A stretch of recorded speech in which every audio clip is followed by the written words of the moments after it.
Amici bellini, bentornati. Un giorno di pausa perché c'era poco da dire sul Napoli, ci sarebbe stato da dire per quanto riguarda la box. È un argomento che non è nemmeno delicato in realtà, e magari più tardi così, ma le liste, perché il calciomercato impazza e si parla di che dire in uscita, ma libera un posto oppure no? Cominciamo!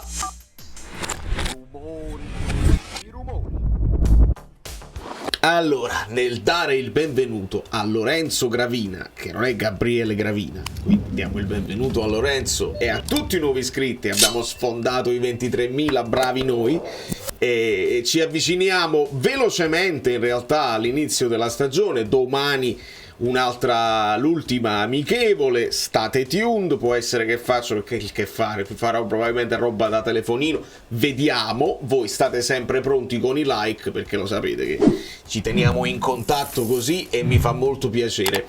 Un po' di novità sparse prima di parlare delle liste, che è un argomento a me molto caro perché molto spesso la gente ma compriamoci a questo, compriamo, e poi non li puoi mettere nelle liste della Serie A.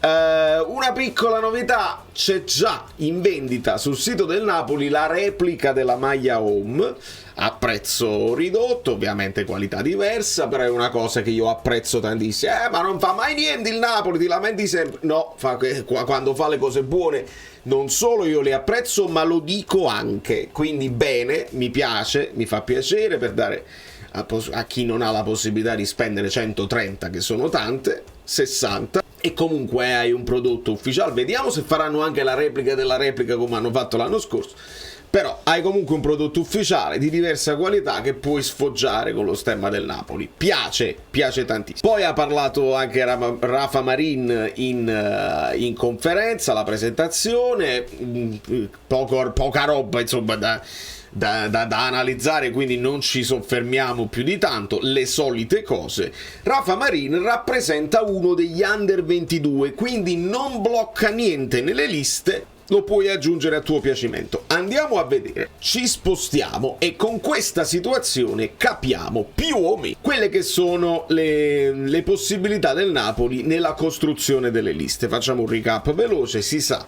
che si può arrivare ai 25 partendo da 17 giocatori che non hanno vincoli, e poi si possono aggiungere 4 giocatori che sono cresciuti nel tuo vivaio e 4 giocatori che sono cresciuti nel vivaio Italia. A questi puoi aggiungere tutti gli under 22 che vuoi, che non sono vincolati, come era capitato per Nathan l'anno scorso, e anche Kvara era under 22. Adesso questi due sono nella lista dei 17 e li vedete qui. Portiere Caprile, poi al di là dei ruoli li ho messi in ordine di ruolo per capirci, ma alla fine il numero che è importante. Abbiamo questi 17 qui: Spinazzola, Mario Rui, Olivera, Juan Jesus, Nathan. Guardate quanta gente sta a sinistra, anche Buongiorno può giocare a sinistra, perché poi il discorso delle coppie e dei ruoli lo affrontiamo praticamente in ogni video, non dobbiamo ripeterci.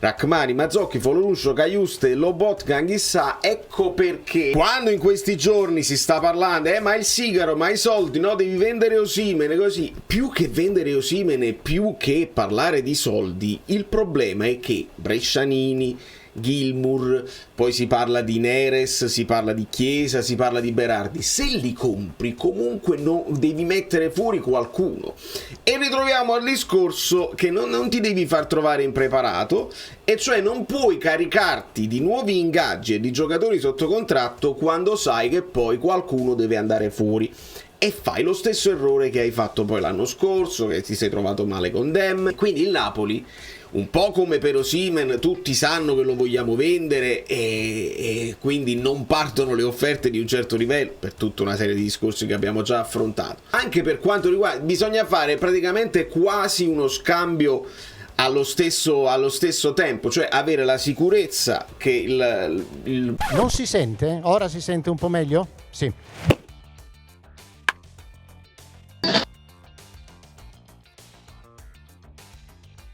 L'operazione in entrata che stai chiudendo è fatta, e anche la sicurezza che qualcun altro sta andando via. Si è parlato ieri e onestamente ho avuto anche io una dritta perché Van, insomma, a telefono Espagnol, si è parlato di Espagnol e si è parlato di prestito. Io ho pensato magari è Nathan, un prestito all'Espagnol per farlo giocare, ma poi ho letto il primo, mi pare che ne ha parlato, è stato Ciro Troise, e si è parlato di Khedira in uscita. Prestito è la parola d'ordine che stava dicendo Manna, ma potrebbe anche essere un altro tipo di operazione. Per Khedira in uscita, ma come vedete Khedira non libererebbe un posto dei 17 perché è già un sovrappiù, e lo vedete qua. Ok, Rafa Marin non occupa nessun posto, Khedira è già un sovrappiù.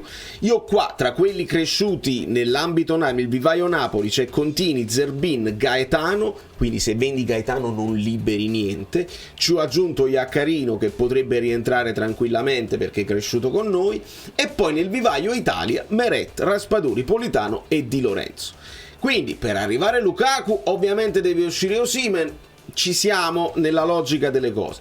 Se dovesse arrivare se esce Khedira può rimanere Simeone come vice Lukaku, e se ne vuoi pigliare un altro invece deve uscire Simeone e puoi prendere, si parlava all'epoca di Lucca, si parlava di Pinamonti, insomma di queste punte, di questo. Kvara e Ngong non si toccano perché sarebbe strano. Kvara non si tocca, rinnovate, fate in fretta a rinnovare. Ngong appena preso l'anno scorso a gennaio, quindi non si tocca. Anghissà, Lobotka, Cajuste in uscita.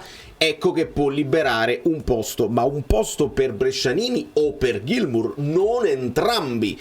Questa è la cosa importante che dobbiamo capire. Se vuoi prendere sia Brescianini che Gilmour per rinfoltire il centrocampo, deve uscire un altro dai difensori, e quindi potrebbe uscire Mario Rui, sapendo che tu hai Olivera e Spinazzola che possono gestire la fascia sinistra. Se Olivera non lo consideri braccetto fisso, esce Mario Rui, può entrare Brescianini e Gilmour se esce anche Caio. Quindi capiamo bene, la lista questa è, oltre questi numeri non si può andare. Ti vendi Zerbin, non liberi nulla. Come Zerbin, come Gaetano non liberi assolutamente nulla. Avrebbe più senso liberarsi di Mazzocchi se vuoi liberare un altro slot, perché se parliamo anche dell'esterno destro, Bellanova, Singo, eccetera eccetera, bisogna liberarne un altro. E quindi si ritorna al discorso di Juan Jesus e Nathan. Uno dei due può rimanere, entrambi mi sembrano ridondanti, perché poi centrali c'hai Buongiorno, c'hai Rachmani, e averne un altro che può fare il centrale, il braccetto. Ecco perché io dico sempre Juan Jesus te lo tieni, che non ha mercato, e Nathan lo mandi in prestito. Questa è la situazione al momento del Napoli. Dov'è che il Napoli può diventare più forte, può migliorare? Gli esterni, perché Spinazzola sì, tutto il campionato speriamo che se lo può fare, ma anche lì potresti aggiungere qualcuno di grande livello. Si parlava in live di Kadioglu, se ne parla tutti gli anni. Sull'esterno destro, perché se Di Lorenzo lo stai sfruttando braccetto, avere Mazzocchi titolare, si può fare qualcosina di più. Questa è la situazione al momento. Spero di avervi chiarito più o meno quella che è il regolamento a tutti gli effetti a cui il Napoli deve sottostare. Lasciate i like immediatamente, e speriamo insomma di fare in fretta queste operazioni, perché sto sentendo insomma pareri contrapposti da parte dell'intelligenza napoletana che parla di calcio. Dice: ma perché non possiamo cominciare con Raspadori, Simeone, Khedira le prime partite? No. No, il mio parere è no. Perché parti già con un handicap, al di là del fatto che si possono giocare, possono anche segnare, ti possono portare anche la vittoria, ma parliamo della punta centrale titolare forte che ti deve garantire perlomeno quei 20 gol a stagione. E se parti con tre che, se li alterni, devi sperare che facciano bene, e devi anche dare alla squadra, devi dare a Conte il tempo di dire alla squadra come giocare con la punta specifica, perché ognuno di questi attaccanti ha delle caratteristiche diverse.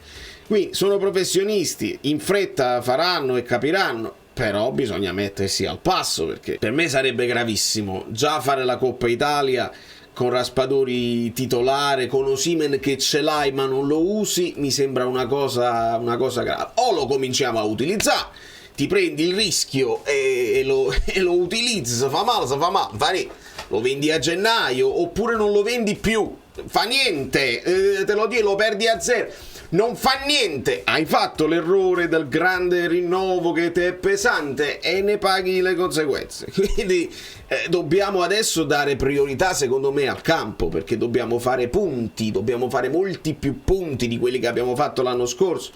E già quella squadra dell'anno scorso andava migliorata, abbiamo aggiunto finalmente il sostituto di Kim con Buongiorno, abbiamo piazzato un buon colpo con Spinazzola, Marin è di prospettiva e va bene, dobbiamo alzare secondo me la qualità, perché altrimenti rischiamo di andare in difficoltà e di dare un alibi a Conte che non voglio proprio dare. Dagli tutto quello di cui ha bisogno, in modo tale che sarà responsabile, lo dico anche per il presidente, responsabilità sua. Hai delegato benissimo, quindi noi se le cose non andranno bene ce la prenderemo con Manna e con Conte e non con De Laurentiis. Questa è proprio nella logica questo è quanto, amici Bellini, ci rispostiamo. In chiusura lo tocco l'argomento. Non ho le conoscenze scientifiche, l'argomento è delicato semplicemente perché bisogna andare nel profondo tra questioni sportive, etiche, morali e di una serie di altre cose.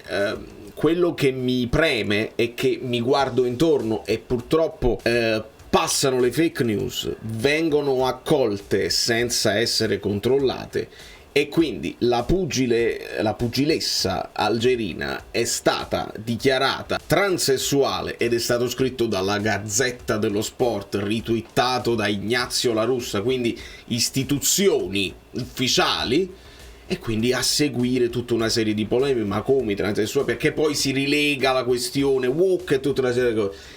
La questione è molto diversa, non è così, lei è donna, quindi ha tutto il diritto, lo ha sempre fatto in passato, in altre Olimpiadi, ha perso contro altre donne, quindi la questione non si dovrebbe proprio porre. Nello specifico invece la nostra pugilessa è stata probabilmente pompata e montata da tutta una serie di narrative preventive che poi l'hanno portata forse a mollare prima della possibilità magari di sì, fa male, mi ha dato 2 pugni sul naso e fa male, ma io ce la posso, sento di poterla fare. Invece ha sentito forse di non poterlo fare, forse anche inconsapevolmente convinta di essere più debole proprio cromosomicamente.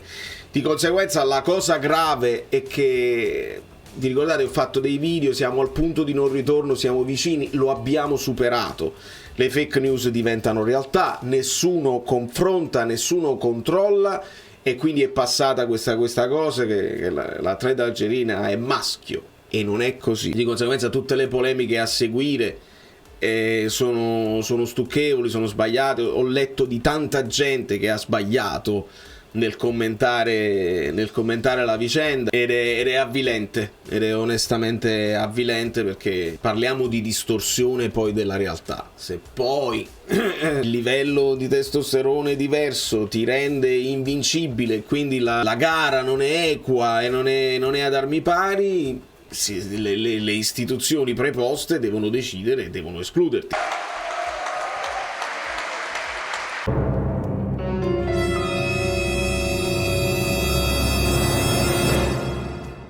Se non è stato così, bisogna andare avanti. D'altra parte la natura ci regala delle possibilità o meno, e quelli che hanno un vantaggio atletico molto spesso primeggiano sugli altri, proprio perché la natura ti ha dotato di un fisico più prestante, sei più alto, sei più basso, sei più lean, sei più muscoloso. È così che funziona nello sport. Poi c'è l'intelligenza, l'allenamento, la tattica, la velocità, ci sono tantissime altre cose che possono portare uno più svantaggiato comunque a primeggiare. Ma la cosa che mi interessa è di non diffondere notizie false che poi arrivano anche ai TG, alle cose, e internet, che doveva essere il posto dove potevamo salvarci con la ricerca e con le notizie reali, purtroppo è stato contaminato, e ognuno vede il proprio algoritmo Ricordate questo, ognuno vede le cose che internet pensa che ci fa reagire e stare sulle varie piattaforme. Di conseguenza, l'unico consiglio che mi sento di darvi: ognuno di noi ha un amico negli ambiti di cui si discute.